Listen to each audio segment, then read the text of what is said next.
Môže jedna kniha spájať rôznych ľudí?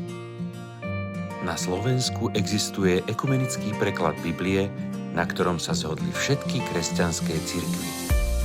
Za týmto prekladom stojí Slovenská biblická spoločnosť, vydavateľstvo, ktoré ľuďom prináša Bibliu už 35 rokov.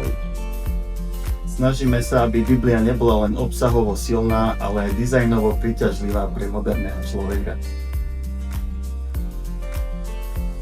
Slovenská biblická spoločnosť sídli v Banskej Bystrici na Mlynskej 43. Okrem iného nás môžete nájsť na našom e-shop.biblia.sk. V Slovenskej biblickej spoločnosti sa už vyše 10 rokov venujeme vývoju aplikácie biblia.sk.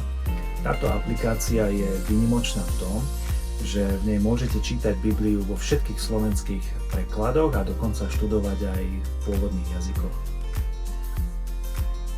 Chceme, aby Biblia bola vždy po ruke, dnes ju dokonca môžete počúvať aj v aute. Tak ako Audiobiblia, aj Biblia pre nepočujúcich je jedinečným projektom, ktorým sprístupňujeme Božie slovo naozaj pre každého. Biblickú spoločnosť založili naši otcovia, navzájom prepojili kresťanské cirkvi na Slovensku. Ich dielom je slovenský ekumenický preklad, na ktorom pracovali 19 rokov. Dnes našou úlohou je, aby sme Bibliu vytiahli z poličky, čítali ju a podľa nej žili.